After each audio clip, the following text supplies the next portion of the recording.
वैसे दिखाने की जरूरत नहीं थी। आज सुबह ही तो देखा है मैंने उसे आखिरी बार। आखिरी बार मतलब? सॉरी, मैं ऐसे ही।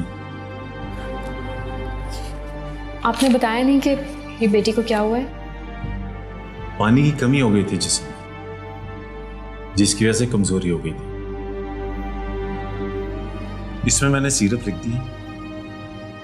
आप बस एक काम कीजिएगा, बच्ची को अपनी फीड के साथ साथ ये दूध भी पिलाइए जो लिखा है इसमें। डॉक्टर साहब, ये दूध कितने का आ जाएगा? ये 1200 से 1500 का होगा।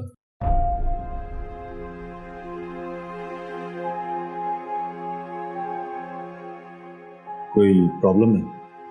नहीं, प्रॉब्लम तो नहीं है। वो मेरी अम्मी आ रही थी पीछे, पता नहीं अभी तक पहुंची नहीं है।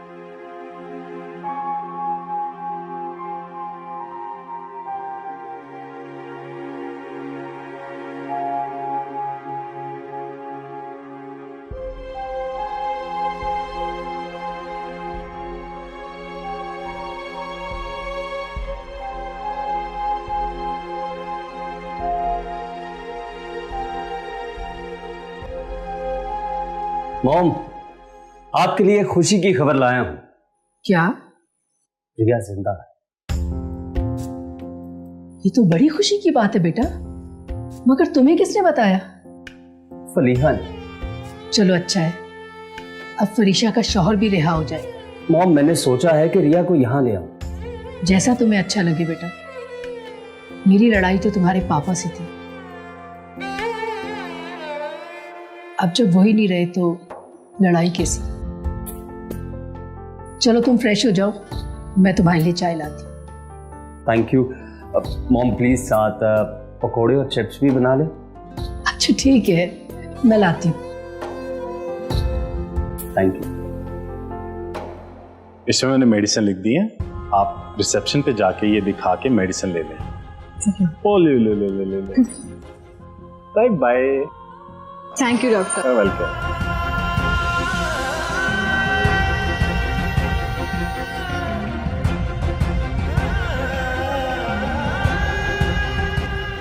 सॉरी, वो जी मुझे बस आपसे ये पूछना था, ये आंटी बुशरा और मारिया लोग ये कहाँ है? घर खुला है लेकिन अंदर कोई भी नहीं है, पूरा घर खाली है। वो मारिया की बेटी की तबीयत खराब हो गई थी तो उसको लेके डॉक्टर के पास गए। कौन से डॉक्टर पे लेकर गई है? पता नहीं बेटा, जहाँ पे मुफ्त इलाज होता होगा वहाँ दिखा लेंगी। Thank you.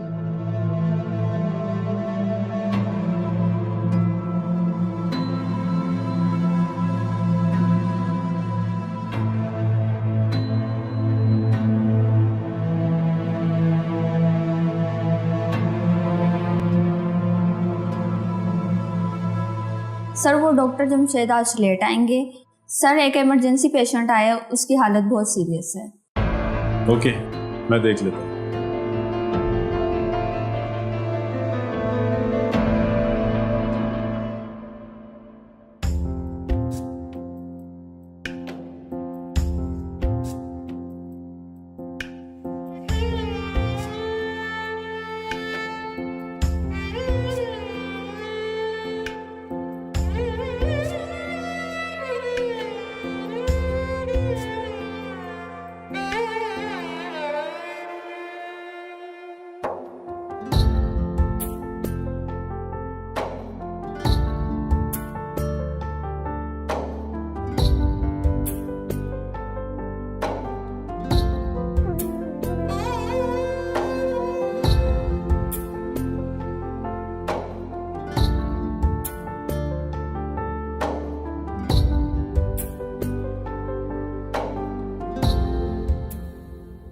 हाँ स्नेहा, हाँ पहुंच गई हूँ लेकिन अभी मुलाकात नहीं हुई। हाँ वो कोई बता रहा था कि उनकी बेटी की तबीयत ठीक नहीं थी, उसे हॉस्पिटल लेकर गए हैं। स्नेहा मेरे ख्याल से कोई आ रहा है, मैं करती हूँ तुमसे बात। Okay bye bye.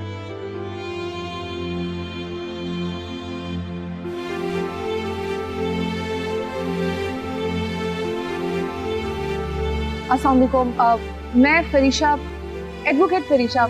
वालेकुम अस्सलाम।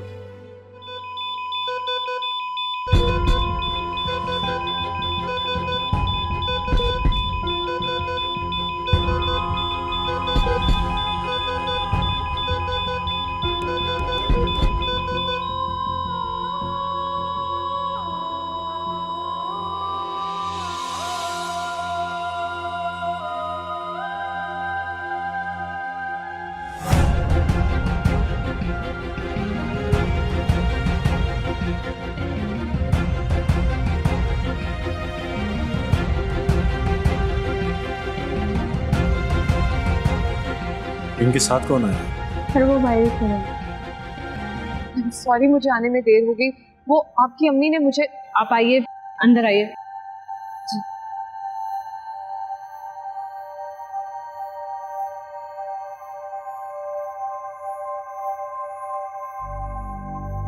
ये जख्मी औरत को आप लोग लेकर आए हैं? जी, वो जख्मी हालत में सड़क पे पड़ी हुई थी, हम उन्हें उठाकर यहाँ ले आए। कौन है वो? आप लोग नहीं जानते? जी नहीं, हम तो हमदर्दी में ले आए यहाँ। मर गई है बेचारी, अब है कौन ये कैसे पता चलेगा?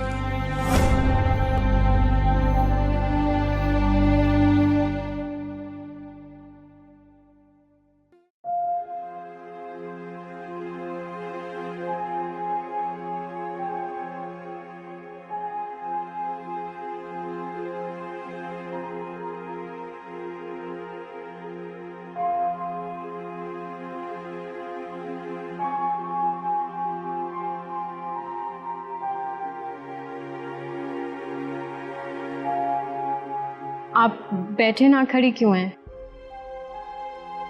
ये पानी फिल्टर का है, अच्छी कंपनी का। ये बात है। चाय बना दूं आपके लिए अगर आपको मुनासिब लगे पीना तो? प्लीज मुझे शर्मिंदा मत करें, प्लीज मेरे पास बैठे आप। असल में मेरी बेटी की तबीयत अचानक से खराब हो गई थी, इस वजह से उसे हॉस्पिटल लेके जाना पड़ा। अम्मी भी जाते हुए मेरे पीछे पीछे ही आई थी, फिर पता नहीं कहाँ रह गई।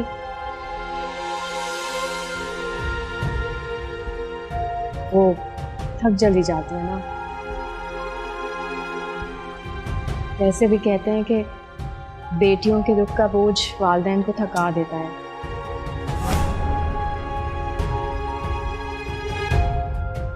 और मेरी अम्मी के साथ भी कुछ ऐसा ही है।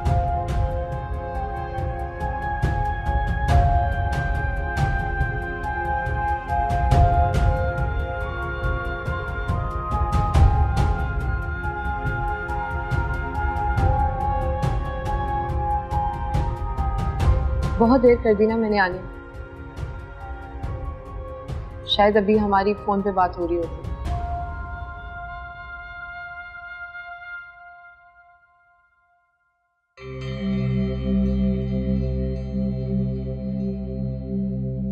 आखिरी तस्वीर मेरे पास था।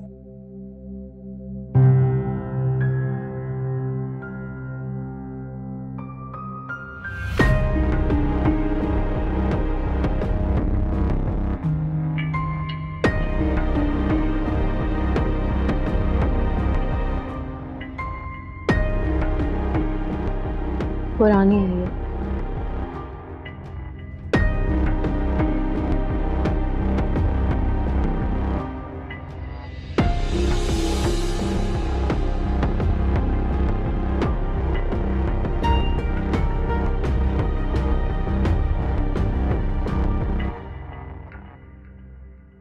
अब नहीं होगी।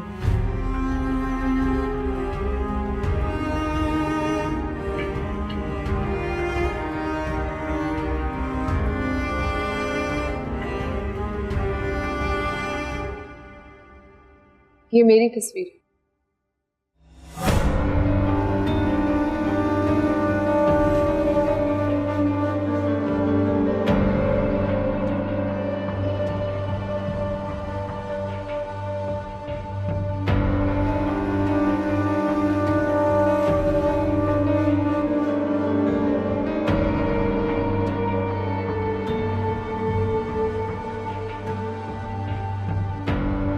मैं तो कहती थी अम्मी को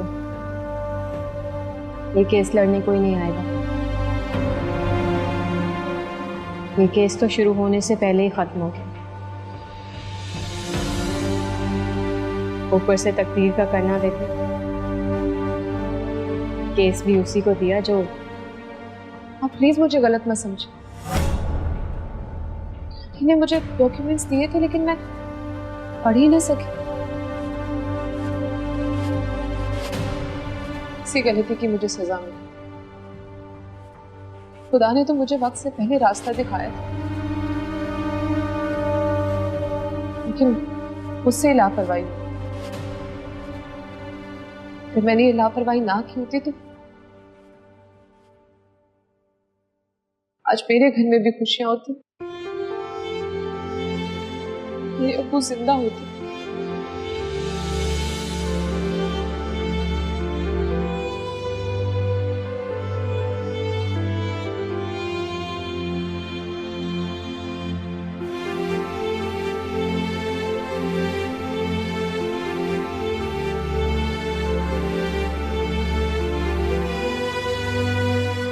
जरीना आंटी, खाना कब तक तैयार हो जाएगा? खाला आने वाली है। बस चावल दाम पे लगाए हैं, उनके आने तक खाना तैयार हो जाए।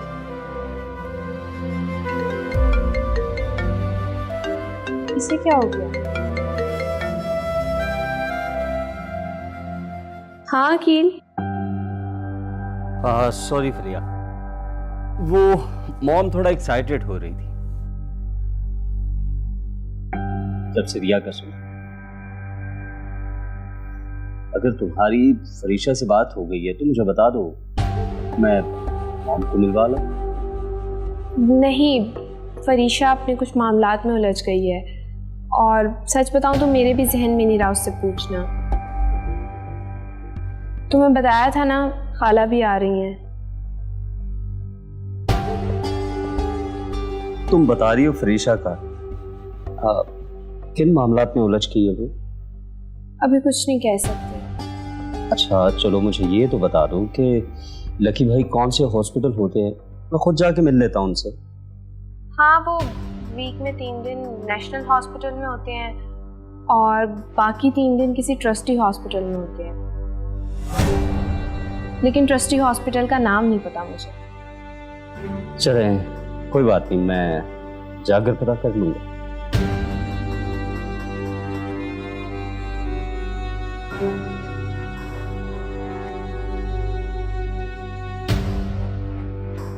लगता है बहन से मिलने के लिए तुम ज्यादा बेताब हो, और नाम मेरा लगा रहे हो।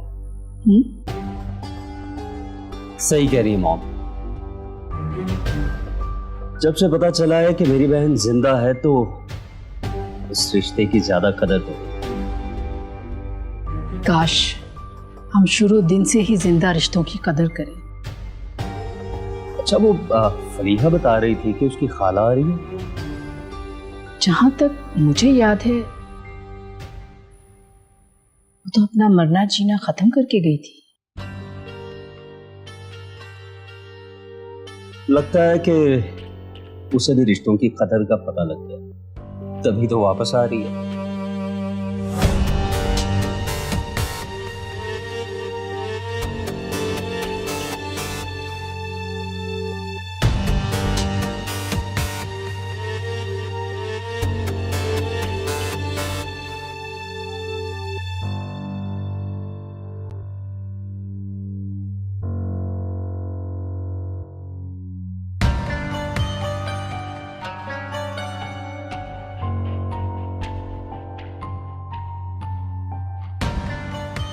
आई एम सॉरी,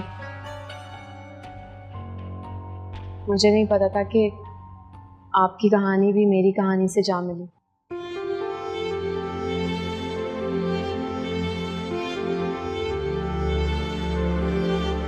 तुम ज़बानी कुछ नहीं सुनाओगी अपनी कहानी?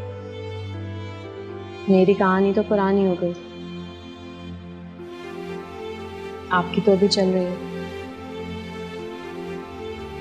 काश पहले पता होता तो इस कहानी की इब्तिदा ही ना। इससे भी मेरी शादी अरेंज मैरिज थी, उन्हें हाँ कर दी और मैं उन्हें इनकार कर ही नहीं सकती। वो मुझसे बहुत प्यार करते थे।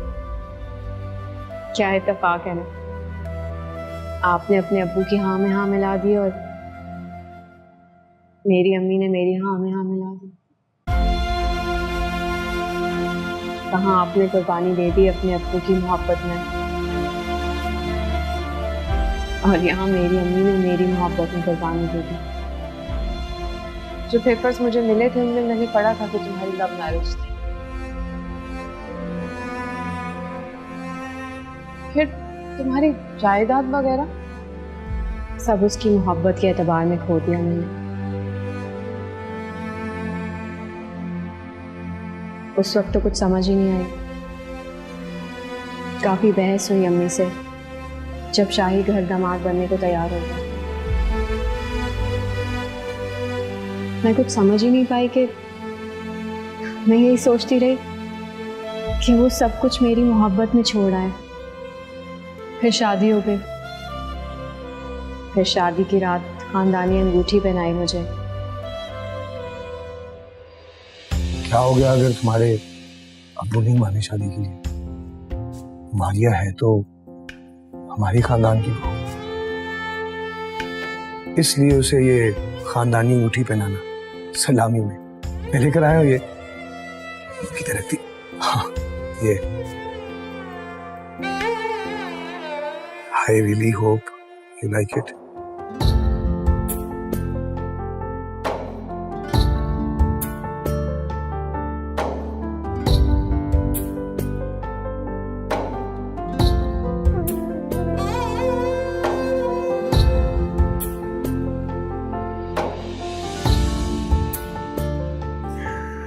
और अगली ही सुबह वो अंगूठी उतार के मुझे उसकी माँ को वापस करनी पड़ी। ये ले। अच्छा बेटा, तुमने पहली दफा मुझसे कुछ मांगा है। अच्छा तो नहीं लग रहा, लेकिन तुम इनकार भी नहीं कर सकती। जीती रहो।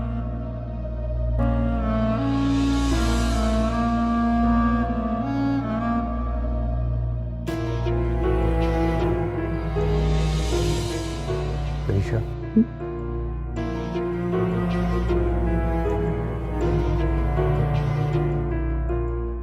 ये हमारी खानदानी अंगूठी है। इस घर में आने वाली हर दुल्हन को पहनाई जाती है।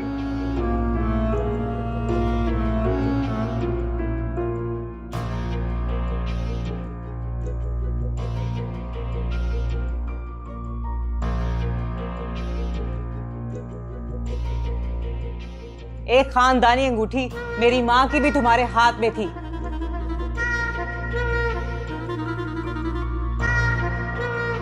ये रही वो आपकी खानदानी अंगूठी।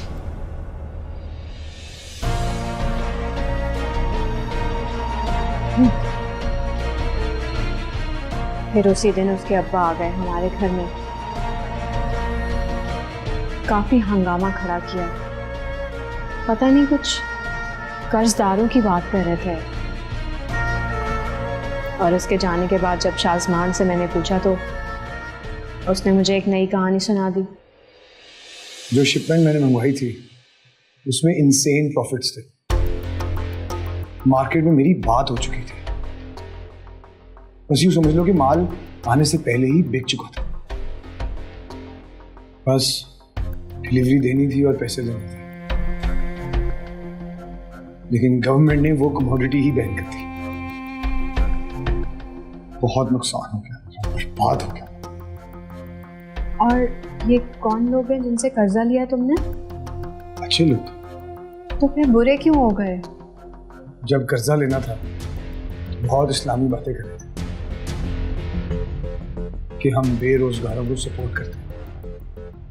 बाद में पता चला कि वो सूद लेते हैं। क्या? बस मारिया, मैंने तो ये सोचा था, ये चाहा था कि वैसे से तुम्हें एक बहुत अच्छी जिंदगी दी, ऐश करेंगे हम, लेकिन बहुत बुरा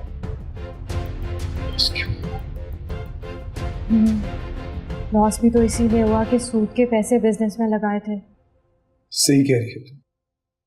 अल्लाह और उसके रसूल के साथ कोई जंग जीत भी नहीं सकता, लेकिन अब मैं क्या करूं? अब मैं कुछ कर भी नहीं सकता। और ये मारिया, मैं तुम्हें किसी हाल में खोना नहीं चाहता। अगर मुझे कुछ हो गया तो? कुछ भी नहीं होगा तुम्हें, थोड़े थोड़े करके हम वापस कर देंगे पैसे, लेकिन तुम साफ साफ बोलना उनसे कि हम इंटरेस्ट नहीं देंगे। कल जाकर बात करता हूँ उनसे। मारिया, तुम ना होगी तो मैं मर जाऊंगा। तुम कितनी अच्छी हो। परेशान ना हो, इंशाल्लाह सब ठीक हो जाएगा। I love you so much.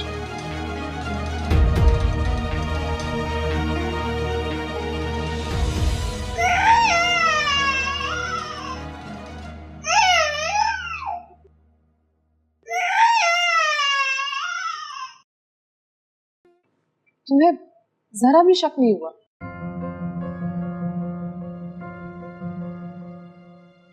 जो सच्ची मोहब्बत करते हैं उनके पास शक वाली नजर होती ही कहाँ है। फिर क्या हुआ? सुबह हुई तो वो उन लोगों से मिलने चला गया।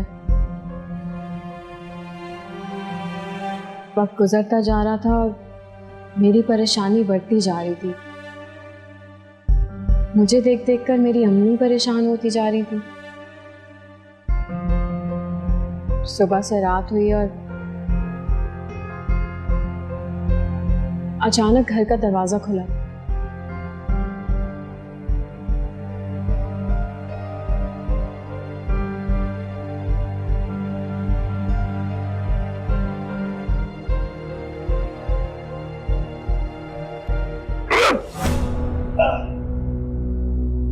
शाहजमान,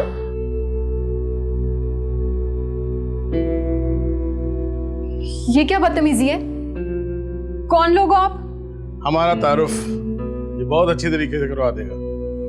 मैं अभी पुलिस को कॉल करती हूँ। पुलिस को फोन करने का कोई फायदा नहीं, अभी ये जिंदा है, फिर जिंदगी भी नहीं रहेगी। 1 महीने का वक्त है इसके पास। अगर इसने हमारे पैसे नहीं दिए तो जान से मार देंगे। अगर ये मर गया तो फिर तुम्हें पैसे कौन देगा? तो ये देगी ना, इसकी बीवी। क्यों क्यों इसकी बीवी क्यों ये चट्टी भरे? इसके माँ बाप से लो ना। इसके माँ बाप ने इसको आग कर दी है। क्या? अब इसके सारे लेन देन की जिम्मेदारी इसकी बीवी है।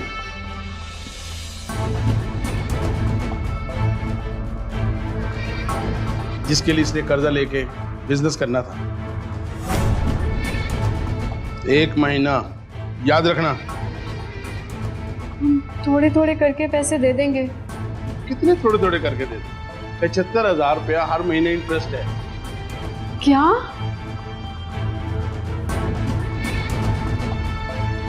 ये बताओ टोटल कर्जा कितना है? 1.5 करोड़। 1.5 करोड़ हो गया। 1.5 करोड़? माय गॉड, मुझे माफ करें। याद रखना, सिर्फ 1 महीना। चलो।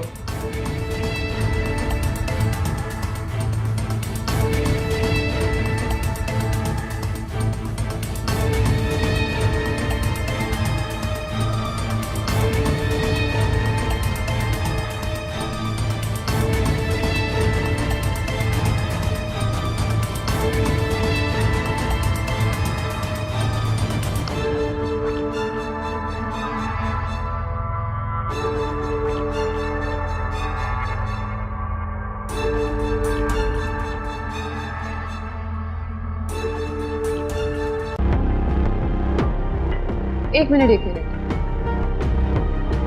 एक किरदार आया जो उसको सूद पर पैसे देने वाला था और वो शाही को जान से मार देना चाहता था। मारा था उन्होंने और तुम डर गई। तब ऐसी थी मैं, उसके मरने का सोचकर भी डर लगता था मुझे। उन्होंने 1 महीने की मोहलत दी और तुम्हारी अम्मी ने कहा भी कि उसके वालिदैन से पैसे ले लो। उन्होंने ये कह के बात खत्म कर दी कि शाहजमान के वालिद ने उसे आग कर दिया जाएगा आज से। फिर उसकी वालदा ने आके कहा कि उसके अब्बा से बात की है उन्होंने।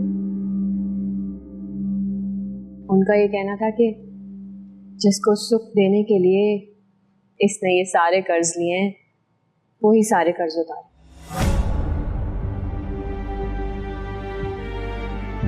और ये बात मेरे दिल में घर कर गई। परेशानी बहुत बढ़ने लगी थी। शाहजमान भी बहुत परेशान रहने लगा था। मुझे हर दूसरी बात पे कहता था कि मैं तुम्हें खोना नहीं चाहता। वो इतने यकीन से झूठ बोल रहा था कि मुझे भी सच को मान होने लगा।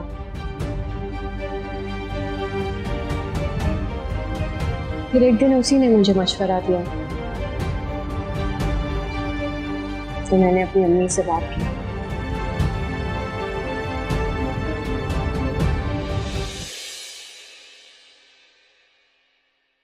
फिर उस दिन एक और रिश्ते का इम्तिहान शुरू हो गया, माँ से बेटी के रिश्ते का।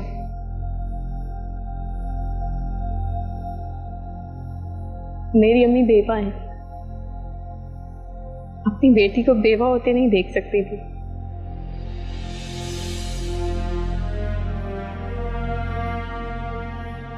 इसलिए हम वो घर बेच के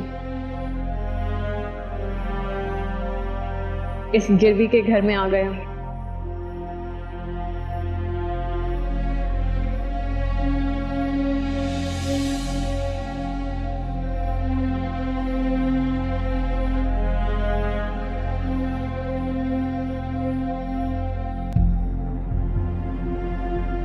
मारिया, हम यहाँ रहेंगे?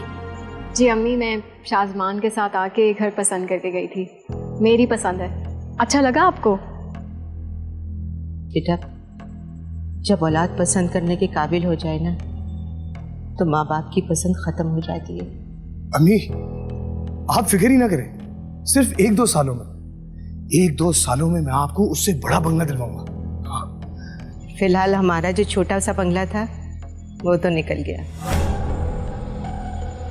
अब आस ही रह गई है जो तुम दिला रहे हो।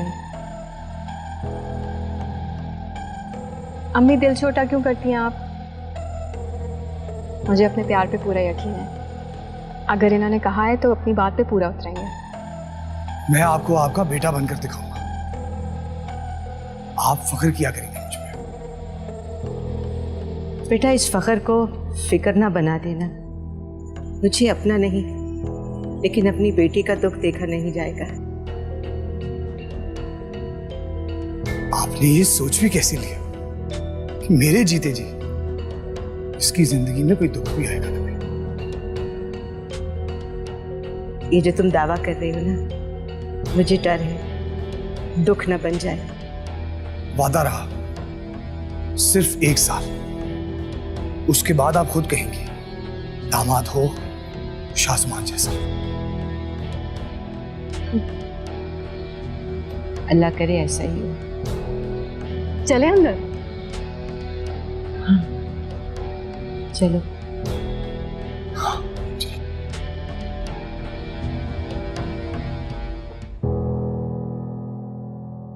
लाओ दो, मैं वॉश कर देती हूँ। नहीं, मैं कर लेती हूँ। फिर दूध भी गर्म करना है, पता नहीं कब इसे भूख लग जाए।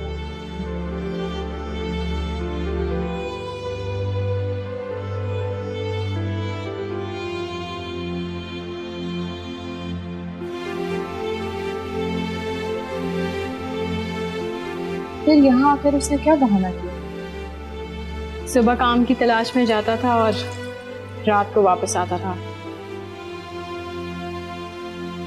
गाड़ी भी बेच दी उसने। सुबह शाम दिनों में और दिन महीनों में खत्म हो गए। हालात दिन ब दिन खराब हो रहे थे।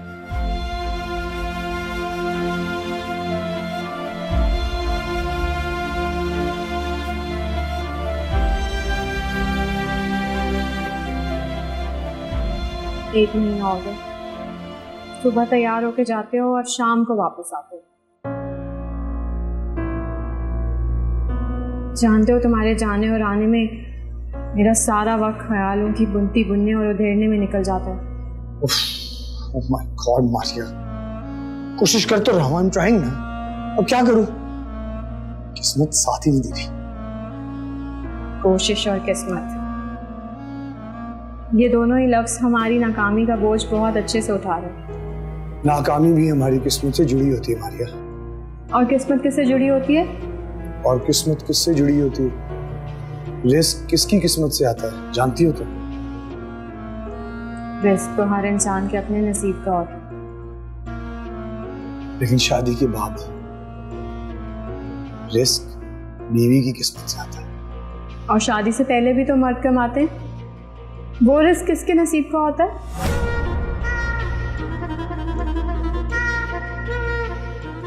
अगर ऐसी बात है तो मैं सच मान लूं कि रिस्क बीवी के नसीब का आता है, तो कहने वाले ये भी तो कहते हैं कि औलाद मर्द के नसीब की होती है।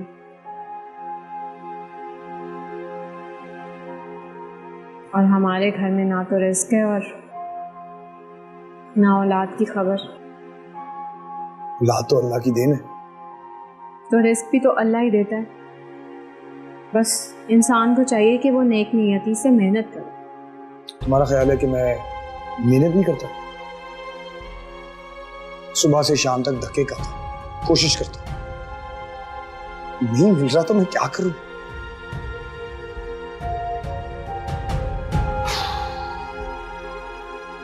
जा रहा हूं मैं।